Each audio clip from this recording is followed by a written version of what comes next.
And this is episode 49 of True Sports. Wow. I'm Taylor Phillips along with Louis Tenor. As we, Oh, there. yep. So, we, uh, on my other podcast, the Michigan Sports Truth podcast, a little earlier tonight, Ed and I recapped the rest of the Lions draft picks. Now now Louis and I are here on True Sports are going to cover the entire NFL draft. CJ Stroud, I know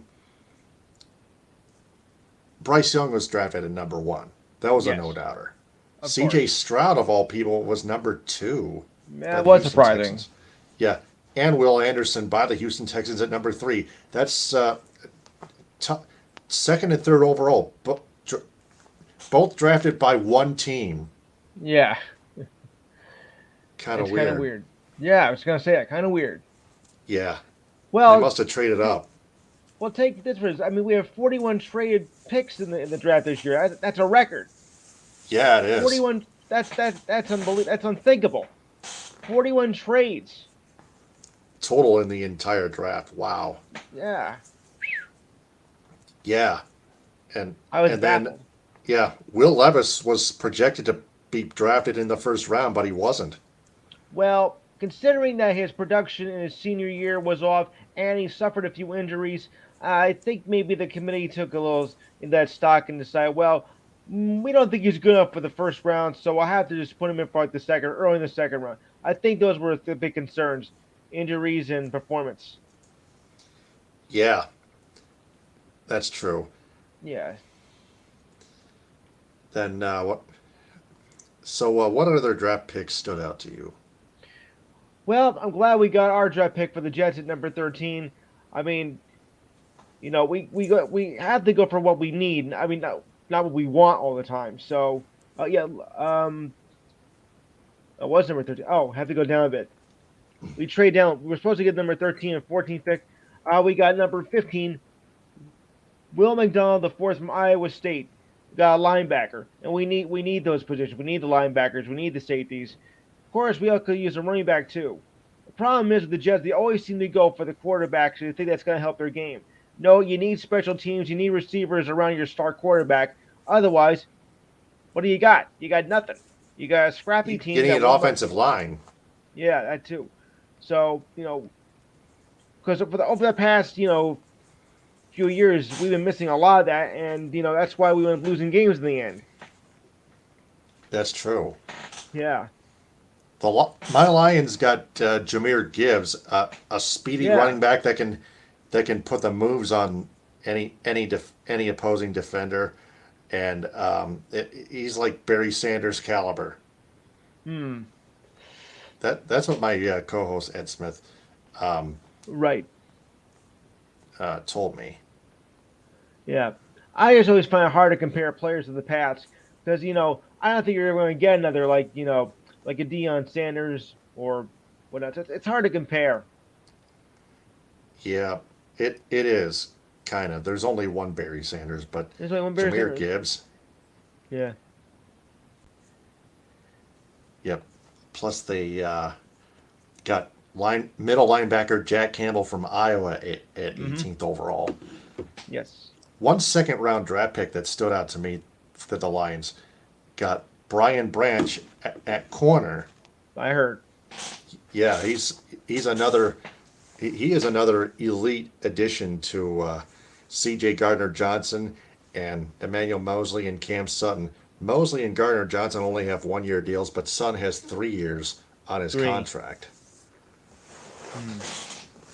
Let's hope he can So live up to it. yeah, so Yeah. Mosley and Gardner Johnson have better earn their extensions Yes.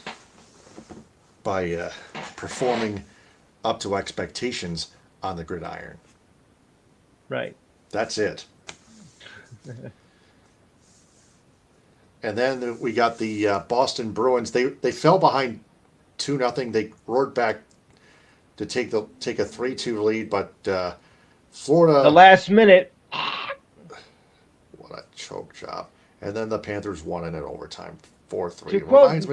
Reminds me of Game 5 of the 2008 Cup final when the Oh Wings were yeah. down 2-0.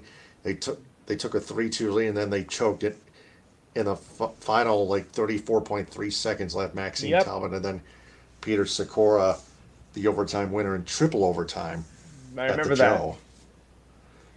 Red Wings should not have fallen behind 2-0. They No. should have had the Penguins in 5. They won it in 6 for what it's worth. Well, they But still won, but yeah, yeah, well, they won it in 6. To quote Vin Scully, the impossible has happened. Yeah, Florida Panthers. Yeah, Unreal, but also unreal. the Toronto Maple Leafs Yep. all, finally got to the second round. They had to go through the Tampa Bay Lightning, the former champions and still defending Eastern Conference champions. They'll be a new Eastern Conference champion now. Thank God. Yeah, 3 straight Eastern Conference championships for the Tampa Bay Lightning. The first 2 of which were Stanley Cup championships Hmm. before the Colorado Avalanche took it from them in 6 games. Great series. Yeah, and Well, I thought it was. right now the Avalanche and Kraken are going at it in Game 7. Yeah. And the Kraken, as far as I'm concerned, they struck first. The last I checked. Let me dig it up here. I've got it. Yeah, it's 2-0 Kraken, and it's on TNT late in the second. You gotta get the Kraken credit. I mean, only their second year in existence, and they're already in the playoffs, and they could advance to the second round. Nobody was expecting this after the season they had Against last the year. current defending champs in Denver at Ball Arena. Uh-oh. Oh.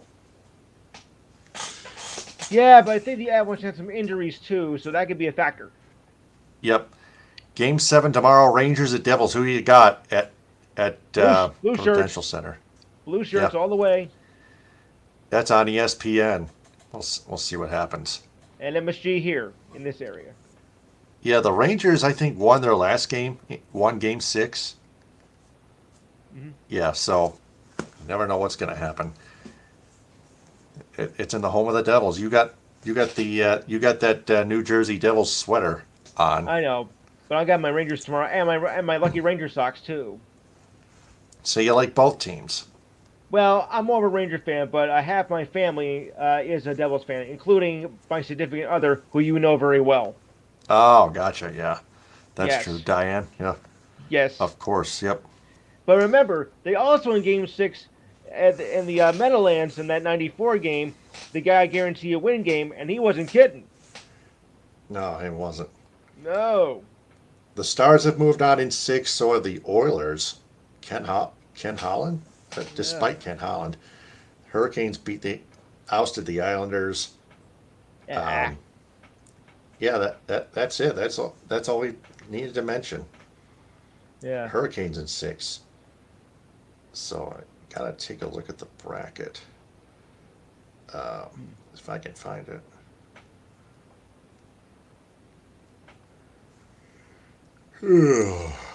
Anyway, I can't find the playoff bracket, but Hmm.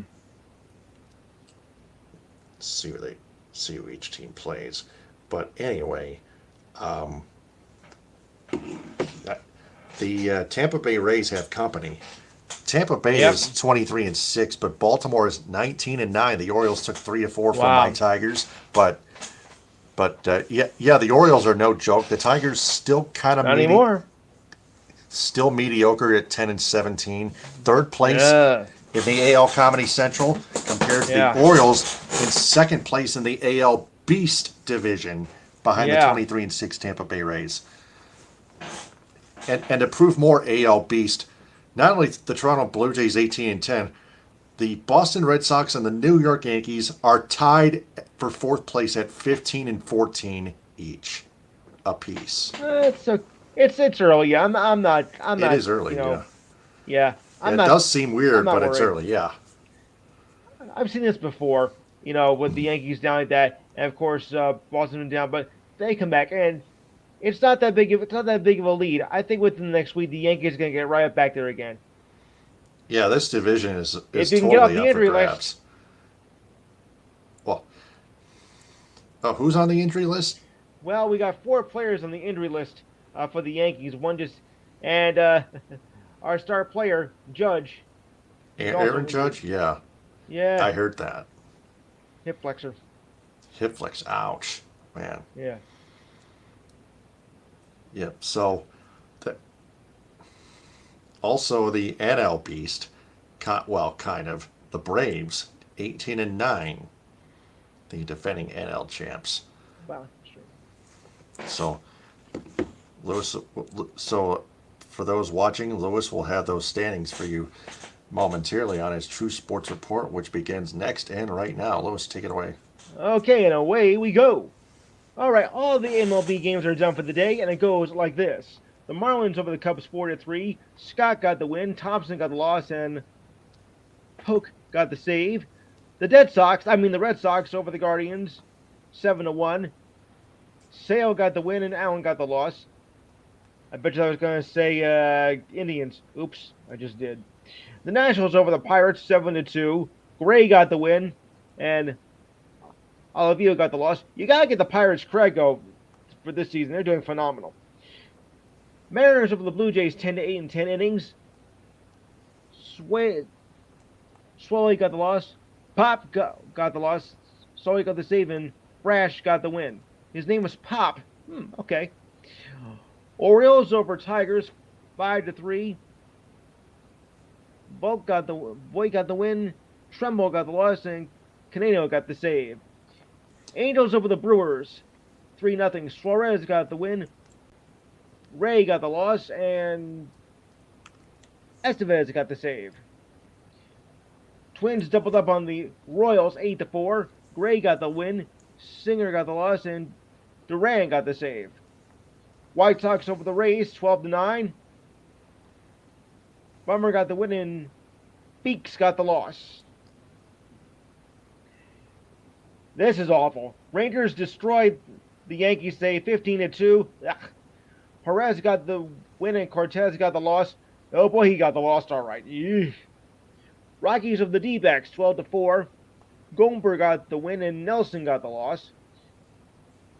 Padres over the Giants 6-4. Garcia got the win. Rogers got the loss, and Hader got the save. The A's edged the Reds 5-4. Jackson got the save, and Law got the loss. So you fought the Law, and the Law lost. Okay. Ooh, bad. Dodgers double up on the Cardinals 6-3. Snydergaard got the win. Thompson got the loss, and Phillips got the save. Astros over the Phillies in the World Series rematch. Windy got the win. Flatter got the loss, and Presley got the save. No relation to Elvis. And the Mets and Braves postponed. They'll try to make up tomorrow. As the second straight day, they got rained out. Ah, boy. Let's put it this way, folks. When it rains in this area, it pours. All right, so the schedule goes tomorrow like this. A shorter schedule, being that Monday is always short, with travel teams coming back from their destinations, and it goes like this. The Mets will have a doubleheader tomorrow, we hope, against the Braves. First game is at 1:10, second game approximately at 4:10. The Cubs versus the Nationals at 7:05. Also 7:05, the Guardians take on my Yankees. 7:10. The Blue Jays take on the Red Sox. 8:10. The Giants take on the Astros. 9:40. The Reds take on the Padres. And 10:10. The Phillies take on the Dodgers. All right, so let's go to the standings. It starts to get a little bit separated from the pack now, but not too much. So we'll run down like this. The Rays, 23-6, have a 3.5 game lead over the Orioles at 19-9, very respectable. The Blue Jays are 18-10, 4.5 back. The Red Sox and Yankees are 8 back at 15-14. Okay, they're tied for last, but still a very respectable division and not that far out. The Comedy Central, the Twins are 17-12, have a 3.5 game lead over the Guardians at 13-15. The Tigers are 6 back at 10-17. The White Sox are 9 back at 8-21, and the Royals 7-22, 10 back. Oh boy, I don't know what to make of that. All right. In a virtual tie, the Rangers are at 17-11. The Astros are 15-13 in a virtual tie. The Angels are 15-14. Sorry, let me try that again. Astros are 15-13. The Angels are two back at 15-14. The Mariners are 12-16, five back. And, well, the A's are still the A's at a miserable, pathetic. Ready for this, guys? 6-23, 11 and a half back already. It's not even May 1st yet. Hooah. Okay, to the National League. The Braves are back in front at 18-9, three ahead of the Mets at 15-12. Also three ahead of the Marlins, 16-13. Mets had that by percentage points, by the way. Phillies 15-14, four back, and the Nationals 10-17, eight back. The Central Pirates. This is not your father's Pirates team here. Pirates are 20-9, have a game and a half lead over the Brewers at 18-10. The Cubs, a respectable 14-13, five back. The Reds 12-16, seven and a half back, and the Cardinals 10 back at 10-19. All right, to the West. The D-backs and the Dodgers are 16 and 13. The Padres are 15-14, one back. The Giants 11-16, four back, and the Rockies 9-20, seven back. More like a Rocky Mountain low than a Rocky Mountain high. All right, so now we'll go to the ice. And like I said, I don't believe this happened, as the Panthers beat the Bruins 4-3 in overtime. They take the series 4-3. I don't believe it. This has got to be the greatest collapse in postseason hockey history, proving once again that the Bruins are the victim of the President's Trophy curse. And the Kraken are leading the Avalanche now 2-1, and in just a few seconds left in the second period. Probably already is past second period right now because the scores get delayed here. All right, so let's go to the schedule. And it goes like this. Big game tomorrow for here in the New York area, and it's the only game on the schedule as the Devils take on the Rangers. Series tied at 3. Game will be played tomorrow in Newark, but that doesn't necessarily mean you're going to win. So we'll just have to wait and see what happens here. Oh boy. All right, NBA playoffs tomorrow are all games are on the second round, and first let's do this here. The Heat over the Knicks, 108-101. But there were some injuries to the Knicks team, so I'm not too worried. I'm not surprised.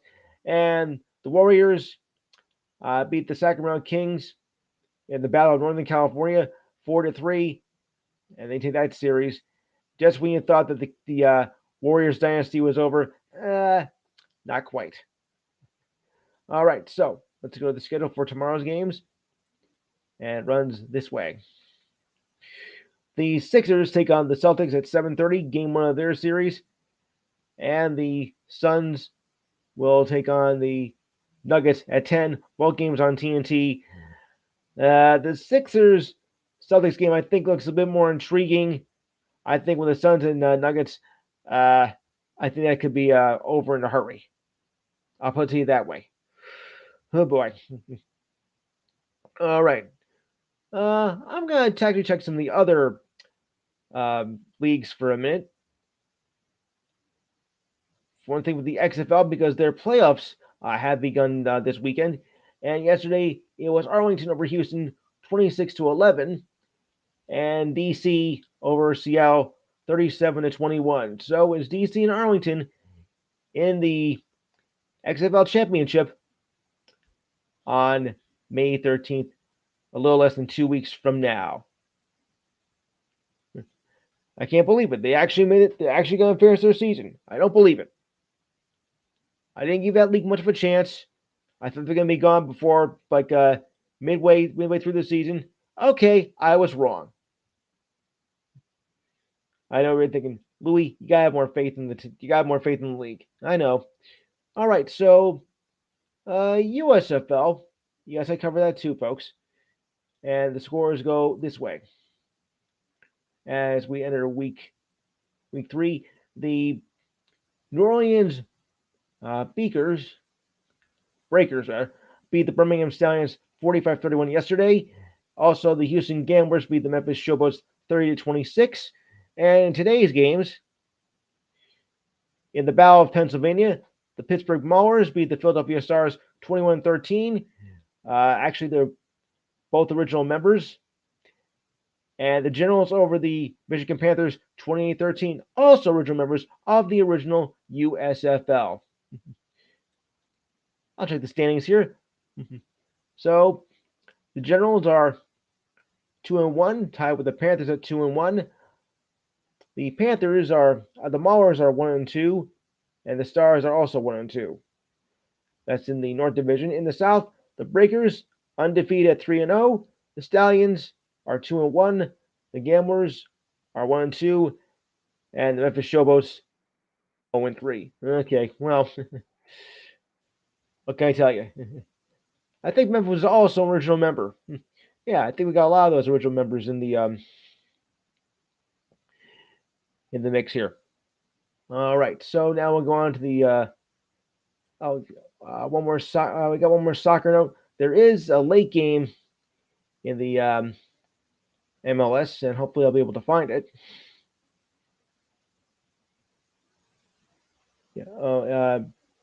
Yeah, Minnesota is leading. Now Minnesota and Dallas are in a scoreless tie into extra time at 0. Oh boy. Yeah, I know a lot of people don't take that very seriously, but I like to follow it. All right, so on to the news of the day, and it goes like this: the Golden State Warriors punched their ticket into the second round of the NBA playoffs after defeating the Sacramento Kings 120-100, thanks to who else? Stephon Curry. Curry scored over 50 points on 20 for 38 shooting, and the most points ever scored in a Game 7. Curry is the first Warriors player to score at least 40 in a Game 7. He scored 17 in the fourth. Klay Thompson will always remember this as the Stephon Curry game. The help Curry got was limited, as Thompson went 1 for 10 and Jordan Poole only scored 5 points in the first half. Through the first half, the Warriors seemed to be outmatched, but yet only trailed by 2 points in the half.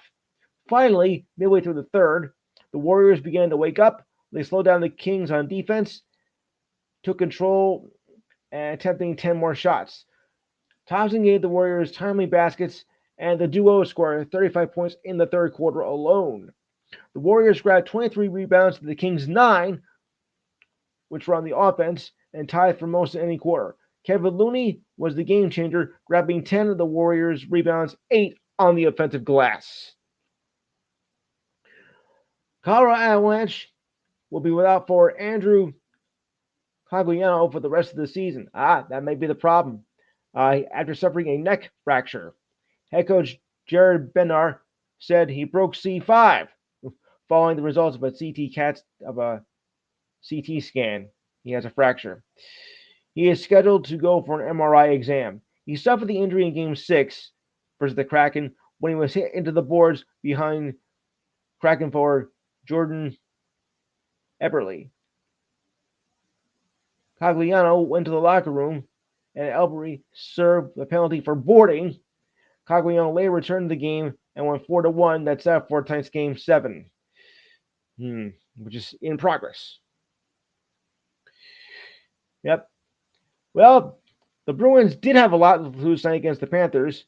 For most, a loss would not only meant they were eliminated, but a first-round loss would be a tragic of epic proportions after setting records for regular season and points and victories. It would have to be the President's Trophy curse and the end of an era, as several veteran players are unclear of their futures, such as David Krejci and Patrice Bergeron. Bergeron was actually one of them is mumming on retiring. I wonder who it could be. Probably Bergeron. Krejci said he is not thinking about his future beyond Game 7. Okay, it's Krejci. Just excited about Game 7 and not thinking about anything past that, as he returned to the Bruins this season after playing in the Czech Republic. But his teammates admitted that continuing a playoff run with both Bergeron and Krejci is what's driving them. You can look everywhere for motivation, but that's a big one, says winger Taylor Hall, formerly of the Devils. I think overall it's not about letting it be our last game as a group or just David and Patrice. This is a special group, and it's the biggest thing we've faced. If we can get past this, the sky's the limit. Well, unfortunately, you didn't. The Bruins, uh, the Bruins had a 3-1 lead before losing two straight to the Panthers, including a 7-5 loss on Friday. Head coach Jim Montgomery did not decide before the game whether to go with Linus Elmark or Jeremy Swayman for the final game of the series, or as I call it, sudden death. Grizzlies small forward Dylan Brooks was fined $25,000 for violating the league's access media policies during their first round series against the Lakers, said by NBA Executive Vice President of Operations Joe Dumars. Brooks did not make himself available to the media after losing all three road games to the Lakers. He made himself one of the series' major storylines by disrespecting LeBron James during his media session after the Grizzlies went at home in Game 2. Yes, Brooks was ejected 17 seconds into the second half of Game 3 after his call for a flagrant foul after hitting James in the groin area. Ugh. When Brooks spoke to the media the next day after practice, he complained that he was being portrayed as the villain by the media and fans suggested by a flagrant 2 foul against him. Brooks, who had been on the Grizzlies roster the last 6 seasons, struggled throughout this series. He shot 31% from the floor and 23% from three-point lines, despite the Lakers off-scheming defensively to leave him open and clog in the paint. He will be an unrestricted free agent at the end of the season. The Knicks began their second round series today without forward Julius Randle with a sprained ankle, the team announced. The Knicks also announced that swingman Quentin Grimes would play in Game 1 but would not be in the starting lineup after suffering a shoulder contusion in Game 3 against their series against the Cavaliers. I told you. Josh Hart and Obi-Wan Toppin Kenobi would take their places in the starting lineup along with Mitchell Robertson, Jalen Bruson, and R.J. Barrett. The decision to rule out Randle was made after he took warm-ups at MSG this morning. Head coach Tom Thibodeau was hoping that Randle would be available for Game 1, and as a Knicks fan, so was I. Randle first suffered his first injury of the ankle against the Heat in a victory against them on March 29th and missed the rest of the regular season. He returned to the Knicks for one game against the Heat, but struggled to find a rhythm and aggravated the injury in Game 5 for the clinching series of the Cavaliers. What a shame. The Edmonton Oilers overcame a bad break to take the series from the Kings 4-2. Kailer Yamamoto scored his first playoff goal with 3 minutes into the first period as the Oilers advanced to the second round. Kim Costin scored 2 goals and an assist and eliminated the Kings for the second straight year. Connor McDavid and Leon Desjardins also scored, and Stuart Skinner stopped 40 shots. That's right, 40. Next up, the Oilers will face the Golden Knights in the second round. The Oilers won 3 of the 4 meetings against them in the regular season, but the Knights won the Pacific Division by 2 points and clinched the top seed in the Western Conference. This is no time to relax, said McDavid in response to the series beginning with the Knights. This is going to be a tough series, said McDavid, but we're ready for it. Oh, I can tell you that right now. It will be a tough series. Yamamoto scored the game winner at the Kings tight in the third period. Philip Delon took advantage of Skinner, breaking his stick, and put it in a shorthanded goal. Oof. It was a bad bounce to give up the fourth goal, McDavid said, but we stuck with it and got our contributions up and down the lineup. This was a huge win for us. And it occurred in the same building where the Oilers lost Game 3, a controversial overtime goal that appeared to be a high stick.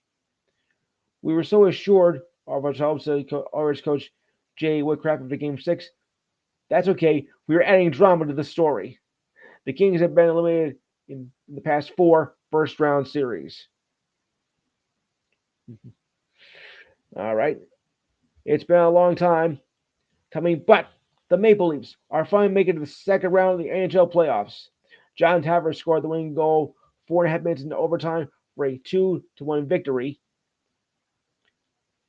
The Leafs won their best of seven matchup in 6 games, winning 3 of those games in overtime on the road, ending an 11-game losing streak of elimination games. The Leafs advanced in the second round for the first time since 2004, ending a frustrating drought that has lasted 6 straight exits in the first round. It was a bit of a relief for me, said forward Michael Manner, just to be able to get that done. But we had to be sure we were ready because it only gets harder from here. Oh, yeah. The loss ends Lightning's streak of 3 consecutive trips to the finals. They won back to back in 20 and 21, and we're looking for a third straight cup, but the Avalanche won that last year. Ashton Matthews, who also scored for the Leafs, beat Andrew Bolowski from the top right circle of the second period. Tavares added the game winner, which got past the Lightning's goalie after appearing to deflect off a defender's skate. Oof. Bolowski stopped 20 of 22 shots in the loss. Leafs goaltender Lila Zanoff stopped 31 shots. And now they'll take on the Panthers. Other draft news we had, the New York Jets also selected Joe Tippmann, a center from Wisconsin, number 43rd overall in the draft. Also was Washington Commanders selected cornerback Jartavis Martin, a cornerback from Illinois, 47th overall. Bears selected Gervon Dexter, senior, a defensive tackle from Florida, 53rd overall. My brother's a Bears fan, so I had to do that. The Bears also select Tyree Stevenson, a cornerback from Miami, 56th overall. And the Giants selected John Mitchell Schmitz, a center from Minnesota, 57th overall. And the Cowboys selected Shoemaker, a tight end from Michigan, 50th overall. Shoemaker. Okay. Ah, boy. All right, for you NBA fans out there, for the first time in 20 years, the NBA will move up their starting time of the finals a half hour earlier on weeknight games. The announcement was made on Wednesday. The weeknight games will begin at 8:30 instead of 9. Sunday games will start at 8. The reason being is they probably want to attract more people after the decline of the finals by more than 40% in recent years. This is the first time since 2003 the finals have moved up, and the same year that ABC claimed the rights back in 1973. That's the same year they, ended the rights before CBS took over. 76ers coach Doc Rivers said that center Joel Embiid would miss game one of their series against the Celtics beginning tomorrow. That's no latest, Rivers said after the practice session yesterday at the team's facility. Obviously, the doctors looked at him and said he didn't do anything yesterday. Rivers said, if I was a betting man, he would not be able to play in game one. When asked if it would like he would take to get Embiid back from LCL injury in the right knee, Rivers responded, he has to get better.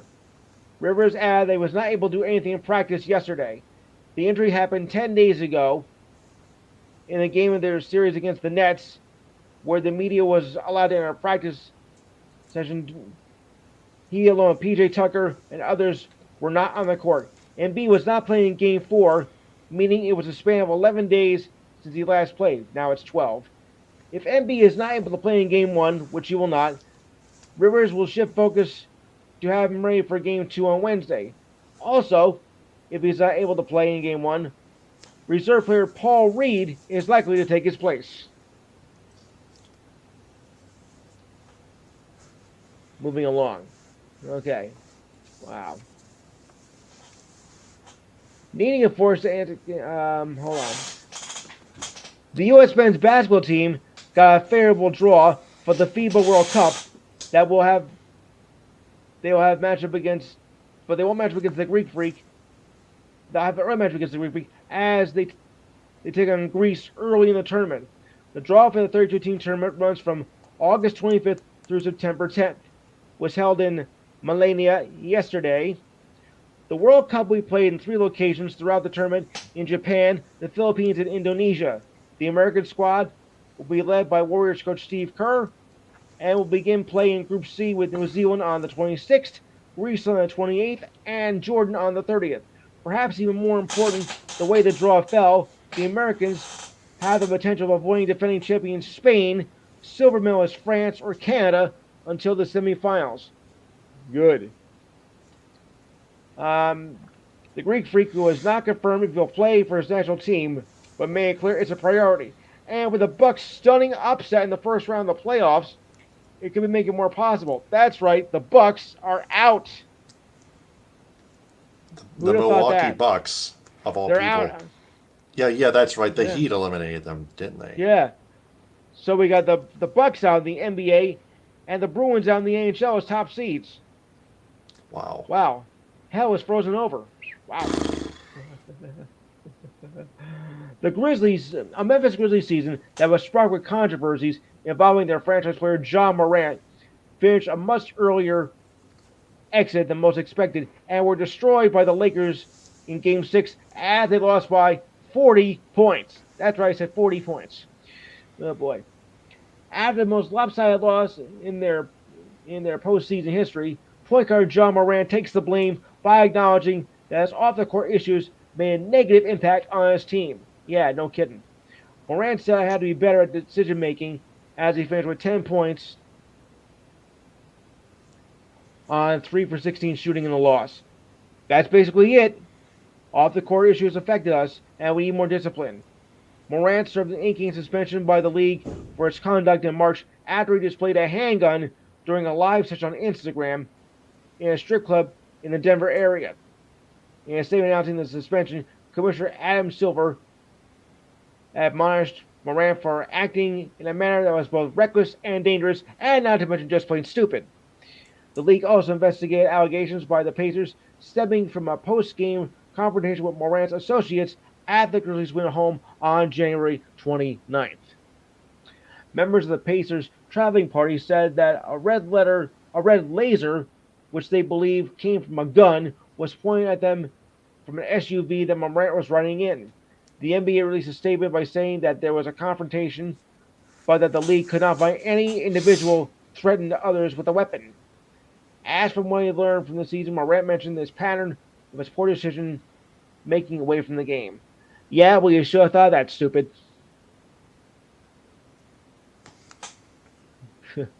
What a dope. And Krejci also suffered a lower body injury and was a game time decision when it was Game 5 in the playoffs against the Panthers. So there was a lot of injuries with that team, so they weren't really healthy going into this game anyway. So that might have been a factor. You gotta have your strong players come playoff time, you know. So that's how I look at it that way. If you're not healthy, you're in big trouble. The last time the Rangers played the Devils in New Jersey, they had 2-0 lead in the series, and they were in full control by outscoring the Devils 10-2. But oh, how that series has changed. Now keep in mind this was before last night. The Devils did turn the tables and had the Rangers in a must-win situation in Game 6. A few too many times in the situation, says Chris Kreider. So win one game at home, which last night they did. Kreider admitted they let their advantage slip away in Game 2 on home ice at the Garden. We have been terrific. We have a terrific fan base all year, and we let them down. We let ourselves down as well. So it's time for us to show up and play the way we want to play right from the drop of the puck. The Devils were in control from start to finish, using their speed and tenacious puck-hounding defense to frustrate the Rangers' offense and create chances off their own rush. We have to create pucks behind them. You can't be stubborn with how you play, says Captain Jacob Trouba. You have to play what is in front of you. You cannot force pucks at the blue or red lines. It's not a recipe to win against the team, Rangers host Gerald Gallant said, who blasted his team efforts in Game 4, and saying his players did not show up. but felt better about their performance in Game 5 despite being outshot 20-2 and lost 4-0. Galante had no problem with these efforts um, in Thursday's game. They played a hell of a game. You gotta give them credit. They played the best game of the series. I don't see how they could say that after getting shut out in that game and were outshot 20-2. How can you say that was their best game? That's got me baffled. That's for sure. It's tied at 2 between the Kraken and the Avalanche now. Ooh, love it. Okay. After a disappointing season, Merritt exited to a season that began with championship expectations. Clippers team president Lawrence Frank said the Clippers will continue to build around Paul George and Kawhi Leonard. In the end of the season address, he said healthy Leonard and George could continue to give the Clippers a chance at a title. However, keeping both of them healthy, yeah, that's another story. George missed the last 9 games of the regular season and the first round of the playoffs with a right knee sprain. Leonard was dominant in his first 2 games before a torn meniscus in his right knee forced him to miss the final 3 games of the series against the Suns. When we traded Paul and signed Leonard as a free agent in 2019, it was not for 1, 2, 3, or 4 years, said Frank. Every year you have those players that give you a chance. It's about something these guys continue to improve your chances.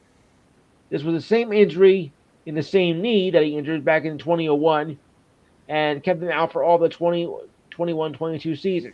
The Clippers and Leonard will take the next few weeks to determine what next step to take.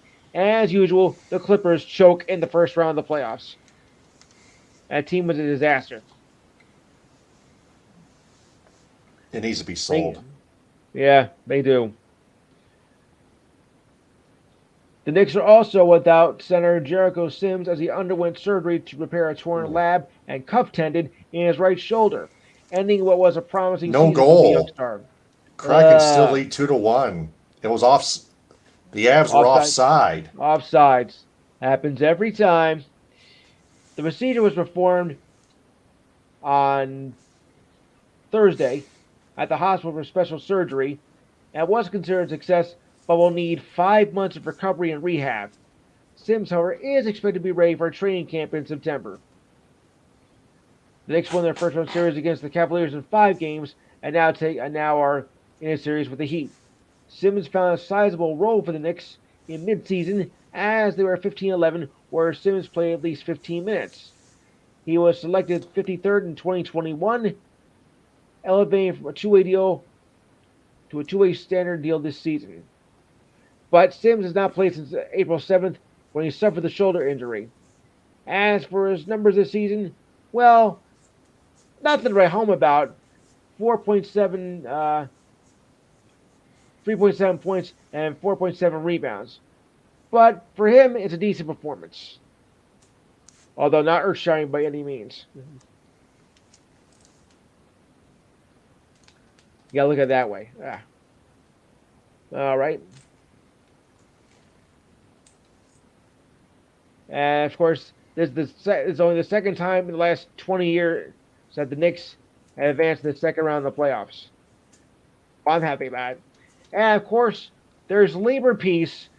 The new CBA has been officially approved and will bring labor peace for the next 7 years. The new deal will go into effect on July 1st and will run through the summer of 2029, when both sides will have the option to either opt out in the final year of the deal or to opt out to negotiate for a new one. The new agreement has several new elements to curb spending for the league's highest paying teams, namely the Warriors and Clippers. Some of the limits include the inability to sign free agents for more than a minimum contract, being unable to use cash in trades, and being unable to sign players on the buyout market after the trade market. However, the new agreement does allow more flexibility for all NBA teams, not just the selected few that don't go over the second apron. Above the lower brands of the luxury tax were reduced to make it less painful to spend it. To trade restrictions were loosened to make deals more possible. That includes the mid-level trade exception, not to be used as a trade exception, and increasing the size of both the mid-level, and biannual exceptions. By the way, I want to give I see the bracket of the Stanley Cup playoffs right now. Ah, Whoever wins between the Kraken and Avalanche will play the Dallas Stars in the second round. The Golden Knights and the Oilers, then the Panthers and the Maple Leafs, and then the Hurricanes versus the winner between the Devils and the Rangers. ah. And now for Idiot of the Week. Timberwolves guard Anthony Edwards has been cited for assault in the third degree after being alleged that he swung a chair at two female employees following their final loss to the Nuggets back on Wednesday. That's according to the Denver Police Department. The incident occurred as Edwards headed to the Wolves' locker room after the loss and swung a folding chair and injured both employees, according to the Denver Police. The injuries were not serious, as said by Nuggets police spokesman Jay Cialis. We are aware of the alleged incident against Edwards following in Game 5 in Denver and are in the process of gathering information. The Wolves said in a statement, there are no further comments from the Wolves at this time. Edwards is scheduled for a June 9th court date, according to the citation, and third-degree assault is a Class 1 misdemeanor in Colorado. If convicted, Edwards faces possible jail time and a $1,000 fine. Like I said, our Idiot of the Week. In NASCAR news, Alex Bowman suffered a fractured vertebrae in a sprint car crash at Hendrick Motorsports and will miss the next 3 Cup races. Bowman will be replaced by Josh Berry, who filled in for Chase Elliott 5 races as he recovered from a broken leg. Berry rode the number 48 Chevy at Dover Motor Speedway at Dover, Delaware. Bowman suffered a compression fracture in the crash back on Wednesday, which also was his 30th birthday, while competing in a sprint event in Iowa. The event was part of a racing series with teammate Kyle Larson.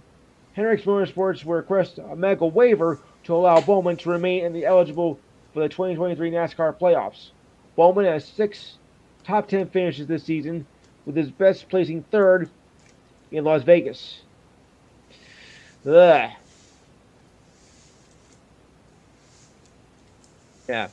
And the NHL will send 4 of its teams to Sweden to start next season. The Wild, Leafs, Senators, and Red Wings will all take part in the NHL Global Series in November. The league announced Wednesday its second and last venue outside North America, with 1 game play each day from the 16th to the 19th of November in Stockholm. The Kings and Coyotes will play a couple of preseason games down under in Australia in September. The league is trying to generate more interest for the game in Australia while gaining interest in other European countries. This is the NHL's first trip to Sweden since before you-know-what came along in 2020. The Red Wings and Senators will face each other on the 16th, and the Leafs on the 17th, and the Wild will face the Senators on the 18th and 19th. Now, the league chose these 4 teams not only for their current roster of Swedish-born players, but also for the organization's history of them, such as Red Wings' Nick Lindstrom and Henrik Zetterberg, and Daniel Alfredsson of the Senators.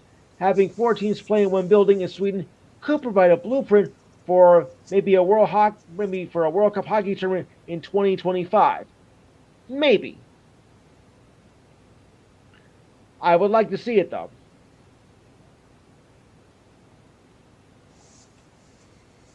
And before the Clippers were eliminated from postseason, Kawhi Leonard was diagnosed with a torn meniscus in his right knee, sources confirmed to ESPN.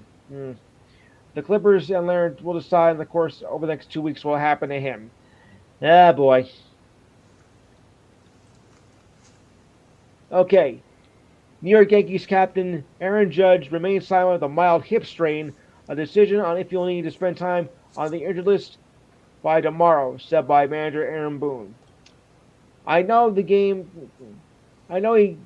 came in today feeling better, Boone said. I'm sure he will go through everything and we will evaluate where we are. Boone said Judge likely won't do any baseball activities today and is likely out for Game 1 of their 3-game series against the Guardians. Boone said the best case scenario If Judge avoids the injured list, he would be able to return in the series against the Guardians, probably on Tuesday or Wednesday. Judge has not played since Thursday when he was replaced in right field in the bottom of the fourth after striking out in two at bats.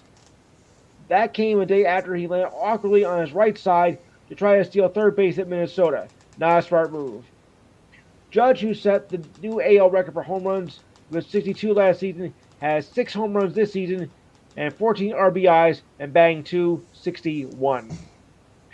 Other injuries added are outfielder Jake Burrs with a knee contusion. He's new to the list.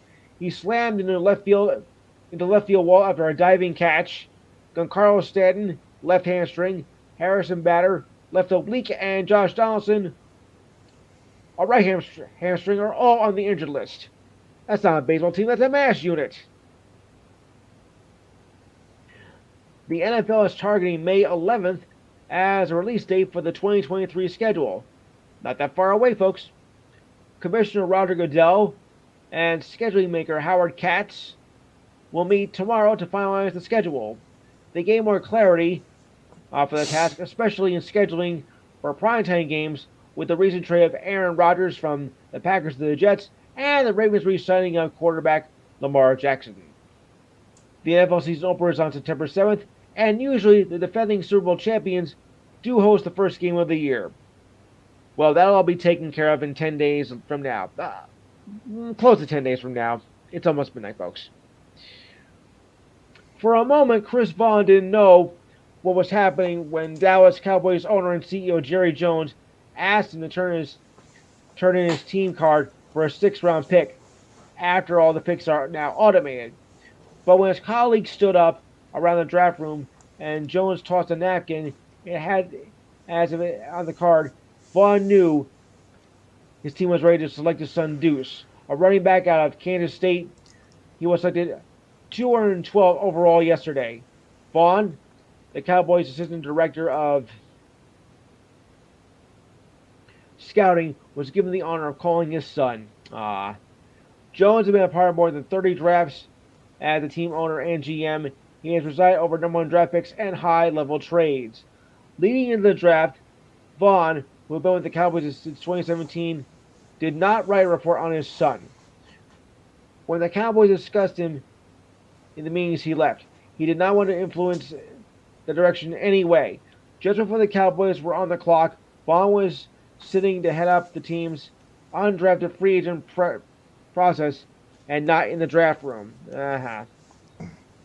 Just before, in a side hallway, his son called him, and he could tell the emotions of him not being selected were starting to affect Deuce. His father, Chris, put away the scout role and became the dad pumping his son.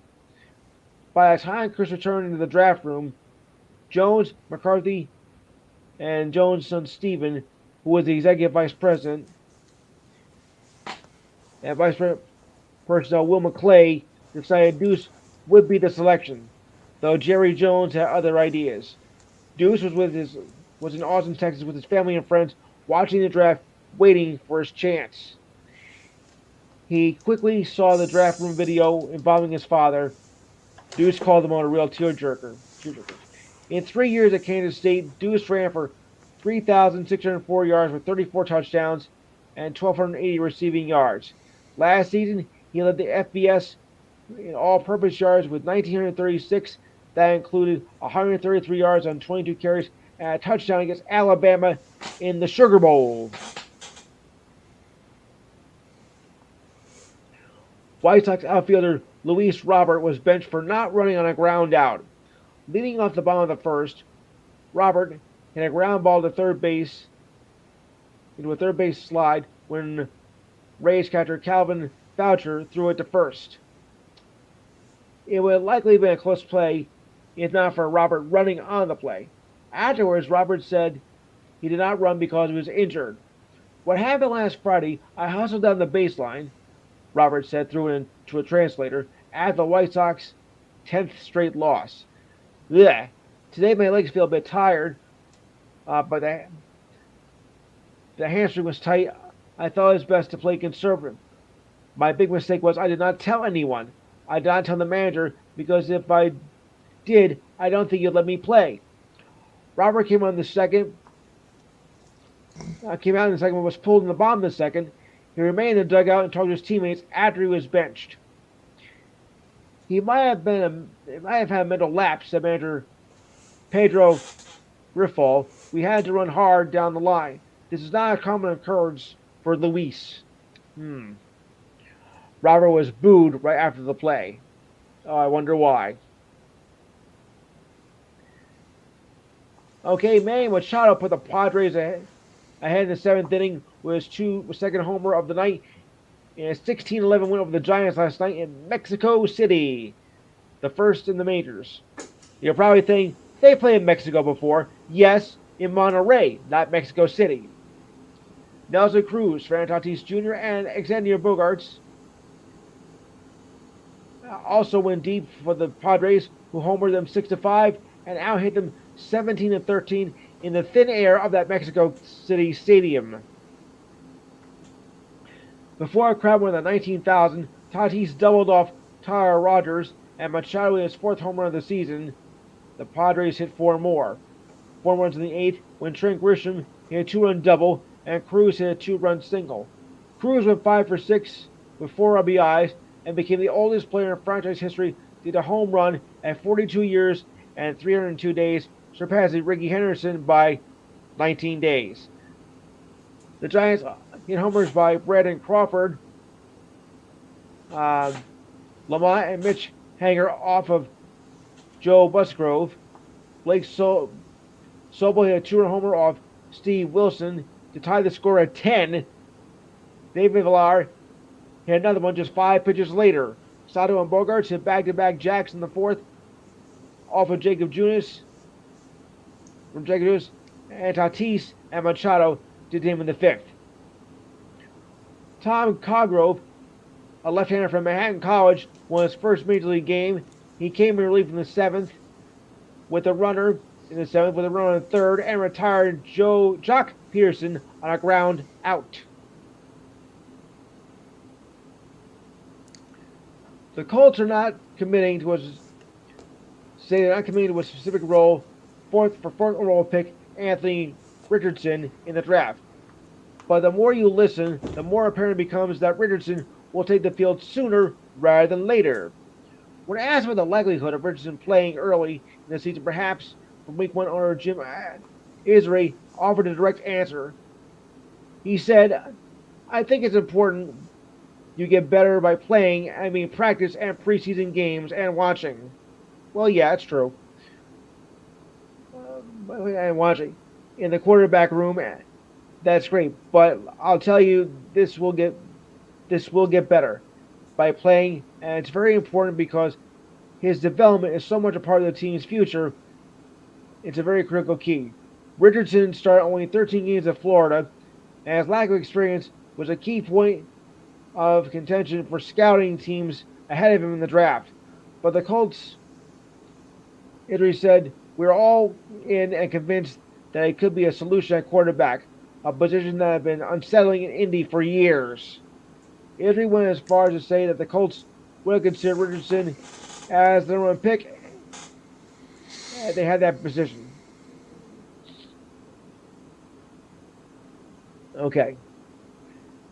Well, here we go again.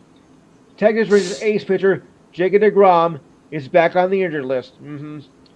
He suffered with right elbow inflammation after his early exits in 2 of his last 3 starts. Injury prone. Of course. While his departures from those games were from the right wrist soreness and forearm tightness, the general manager said an MRI showed some inflammation. There is no need to push him at this point. He came in today feeling all right, which is a positive sign. But given how important he is to our season, we will play this very carefully and see how he responds to treatment over the next few days. Young said the Rangers should have an idea within the next 7 to 10 days of what the next steps will be for the 2-time Cy Young NL winner. Mets pitcher Justin Verlander looked sharp in a rehab game in Double-A Binghamton on Friday night. and could make his debut next week against the Tigers. Verlander, who opened the season on the injured list, went 4 and 2/3 scoreless innings for the Rumble Ponies, allowing only 2 hits, no walks, and 6 strikeouts. We will see how he feels, said manager Buck Showalter, but everything is on target for his debut with the Mets. He threw 43 pitches last Sunday in a live batting practice at the Mets training complex in Port St. Lucie, Florida. He is on track to make his first start Wednesday against your Tigers, a team where he spent 13 years playing for. The expectation heading into Friday's game was Verlander would make one rehab start. However, Showalter indicated the Mets are flexible and is mum on his decision. I said mum. The Eagles acquired running back DeAndre Swift in a trade with the Lions. The Eagles announced yesterday. A source told ESPN that the Lions are getting a 4th-round pick in 2025 in a trade with teams trading for 7th-round picks this year. The trade comes after the Lions used in this year's draft on Alabama running back Jahmyr Gibbs, who was selected 12th in the first round on Thursday night. Jahmyr Gibbs? Yeah, he's an upgrade. Gibbs. That's an upgrade, all right. Okay, the trade is a homecoming for Swift, who hails from Philadelphia and went to high school at St. Joe's Prep before attending college at Georgia. That accounted for 3 picks by the Eagles in this draft in round 4. Swift totaled for 1,680 yards on 18 touchdowns on 364 carries in 3 seasons with the Lions. Very appropriate for the Philadelphia native. Yes. And they say he can't go home again. Yeah, right. Last season, he had 5 touchdowns with 542 yards rushing on 99 carries, while also catching 48 passes for 389 yards and 3 touchdowns. The Eagles are replacing Miles Sanders, who last one signed a 4-year deal with the Carolina Panthers. After not being selected in the first round of the NFL draft, Will Levis has found a home with the Tennessee Titans, who traded up on Friday to acquire the former quarterback from Kentucky. After not taking a quarterback in the first round, the Titans made an aggressive move for their potential quarterback of the future at number 33 overall. After trading with the Arizona Cardinals, who acquired a 2nd-round pick, 41st overall, and a 3rd-round pick, 72 overall, and a 3rd-rounder in next year's draft. Thursday night was rough, Levi said. I knew it was meant to be, it was going to happen. I'm looking forward to competing and getting started. Levis became the 4th quarterback selected in this year's draft, joining C.J. Stroud of Houston, selected number 2, and Anthony Richardson, selected number 4, as rookie signal callers. Should be yeah.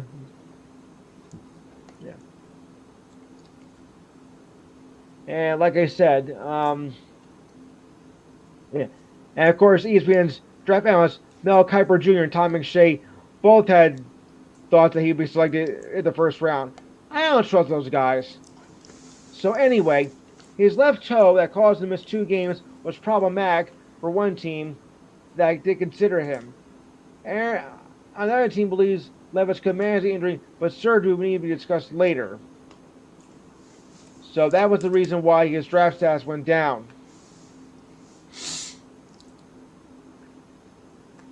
Injuries happen every time. The Braves returned outfielder Michael Harris Jr., the second from his rehab assignment, and reinstated him from the injured list on Friday. The current NL Rookie of the Year, Harris has been on the injured list since April 7th with a strained lower back that he suffered while attempting to steal a base. Oh boy. Gotta watch those stolen bases, people. In 2 rehab games at AAA Gwinnett, he was 1 for 7 with 2 walks. Last season, he played 114 games, batted .297, hit 19 home runs and 27 doubles, drove in 64 runs and 20 stolen bases. This season, only batting .217, no home runs, and 1 RBI and 2 stolen bases. What do you want? Just come back from rehab. What do you want? Sheesh. All right. See what knows here. Ah. Yep, and it's official. Aaron Rodgers coming to the Jets. Oh boy. The question is though, what kind of a quarterback will we get?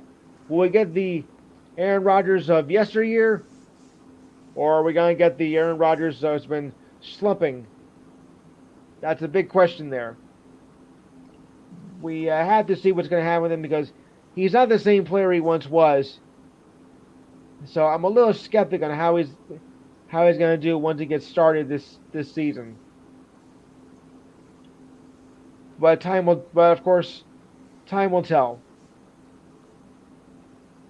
Yeah. He faces a huge payday in 2024. He did sign a 3-year deal, but to be honest, I don't think he's going to go 3 years. I think if anything, he's only going to be around for maybe 2 years tops. We'll see. Only the truth will happen. Only time will tell. Yeah, but with his age and everything and not as fast as he used to be, I kind of doubt it. I mean, he is 39 years old. Wow. Yeah. Oh yeah. Edging towards retirement. Yeah. Yeah. That. And if he retires early, keep in mind there's the rest of his contract is dead money. Yes. And he'll be a deadbeat. First, okay, and one more note here. The Marlins pitcher Robbie Ray will undergo surgery to repair a flex tendon in his pitching elbow and will miss the rest of the regular season. Manager Scott Service made the announcement ahead of their loss to the Phillies back on Thursday. Ray, who was in his second year of his 5-year, $115 million deal, was injured in the season opener against the Guardians, where he walked 5 batters. 5 batters. Wow. He threw 95 pitches in 3.5 innings and walked 5, just short of a career high. Ray had been a durable pitcher for most of his career, aside from the pandemic year of 2020. Ray has made at least 28 starts 5 times since 2016, including the 2021 season with the Blue Jays, where he won the AL Cy Young Award. Service said that Ray will consult with team physician Dr. Keith Metzer. In 10 seasons, he is 74-71 with an ERA of 3.96 with the Rays, Blue Jays, D-backs, and Mariners. Yeah, boy.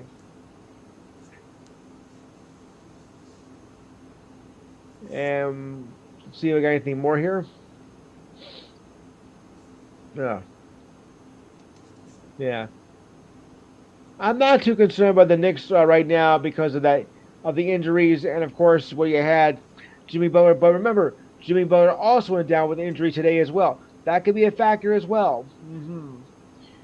Angels rookie catcher Logan O'Hoppe will miss 4 to 6 weeks with a torn labrum in his left shoulder, said by manager Phil Nevin, who told reporters back a week ago. O'Hoppe was on the 10-day injury list as of last Friday. O'Hoppe bats and throws right-handed through his left shoulder on a swing during a game in Boston. That was the first time that he injured it. And he injured it again in a road game against the Yankees while hitting a single in the ninth that turned out to be a loss. All right, so I'll wrap that up here. I'll turn it back over to you, Taylor. All right, we have 3:37 left before we sign off. We're not signing off yet. 3:37 left in Game 7 of the Western Conference quarterfinals between the Seattle Kraken and the Colorado Avalanche at Ball Arena in Denver, Colorado. The Kraken still lead the Avalanche 2-1. We thought this game was going to be tied at 2, and Nathan McKinnon unofficially scored a goal, but then it was waved off because the Avalanche came into the zone, the Kraken zone offside. Yeah. So, face-off will be right at center ice. Bjorkstrand is out there. The Avs win for the Kraken. The Avs win that face-off, and they dump it into the Kraken zone behind the net. Bouncing puck. McKinnon tries one wide of the net. Bjork and a lead feed to Bjorkstrand. Poke check. Oh, Picked off. Open net. Shot wide. Kraken pass off course back into their own zone. 3 minutes left to play in the third period. I'm so ahead of you. And the Kraken turn it over. The Avs go on the attack. They dump it in, and the Kraken intercept 2-on-2. And a shot and a save.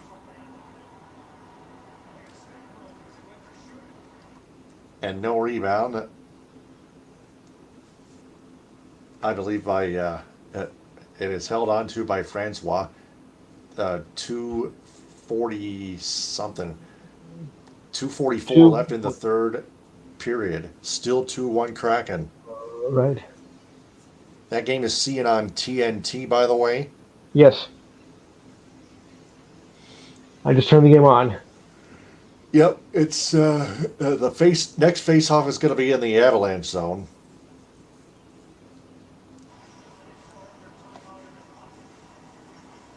There's Brandon Tanev out there. 23 face-offs Avalanche. And then, of course, Wenberg gets kicked out. Schwartz comes in for the Kraken. The Avs win that face-off in their own zone. Behind their own net. A car.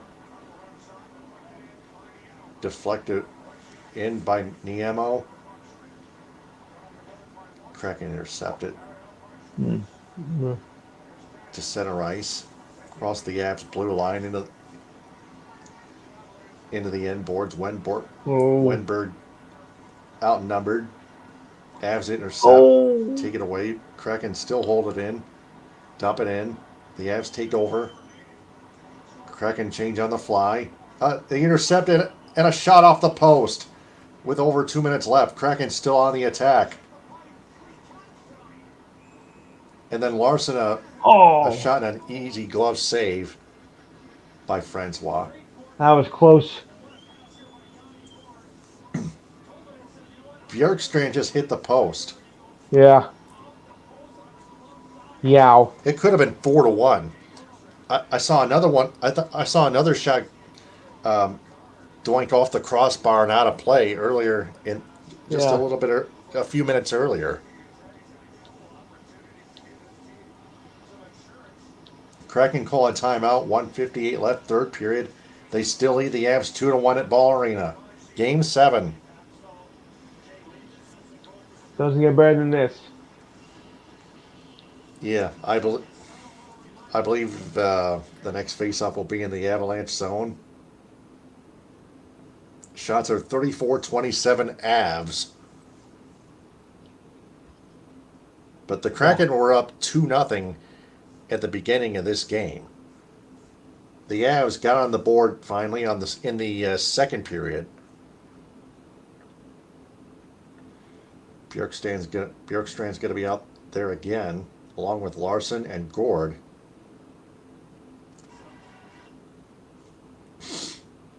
And Tolvanen, Georgiev, not Francois, my bad. Georgiev is the goaltender for the Avalanche. 1:58 left, third period. Face-off in the near face-off circle to the left of Georgiev. 30-23 Avs face-off in face-offs. Bjorkstrand.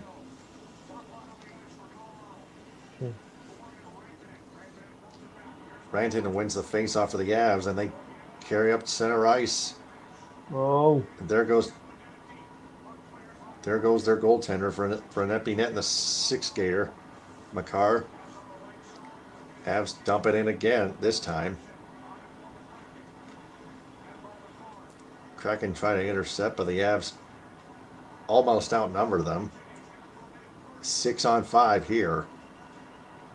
A battle for the puck in the near corner. Rantanen holds it in. McKinnon's out there as well. Rantanen gets it back. Pass to McKinnon. Near boards. Oh, Makar. Makar back. Copper back to Makar. His shot deflected wide. His wrister deflected wide. Under a minute to go. Third period. Kraken trying to hold on. The Avs trying to tie it. oof. Pass to Rantanen, handcuffed, and the Kraken clear. And Makar just gets there in time to beat Bjorkstrand for the icing. Oof. To win Penn the icing. 44.5 left in the third period. The Avs will have a face-off in the Kraken zone. Seattle still leads Colorado 2-1.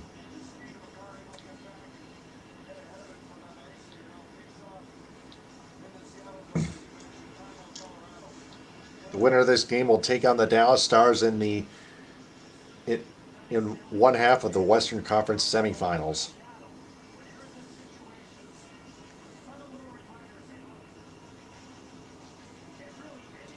The Avs call a timeout.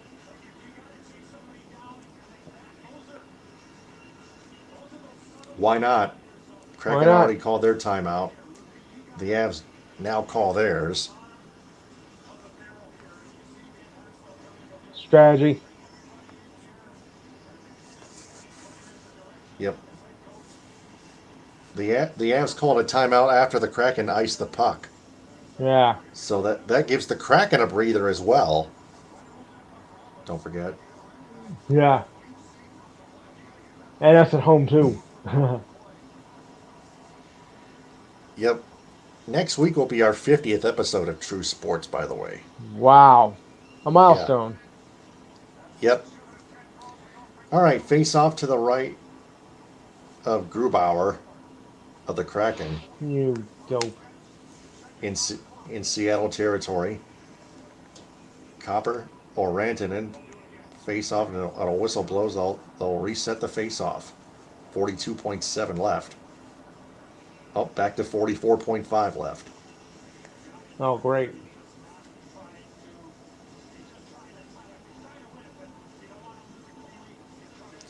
Two one Kraken. Rantanen again wins the face-off. Avs control. McKinnon to Makar. The hell? Shot and a save. Avs still on the attack. 33 seconds left. 30 seconds left. A battle for the puck in the near corner. Cleared but not out. Held in by Makar. Now McKinnon with it. Near corner. Pass to Makar. Fumbled. Intercepted by Bjorkstrand. 12 seconds left. Avs take the puck back into the Kraken zone. 5.4 seconds left. 3 seconds, 2 seconds, 1 second. The Avs are not going to get a shot off on goal, and the Seattle Kraken are going to hang on and move on to take on the Dallas Stars. They beat the Avs 2-1. There will be a new Stanley Cup champion this year.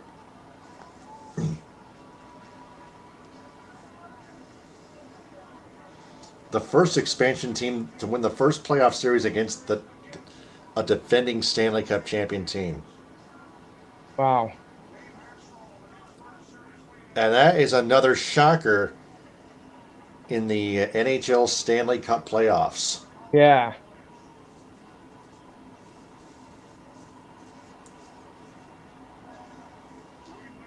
Shots were 34-27 Avs, but the Kraken hold on strong and win 2-1 at Ball Arena in Denver.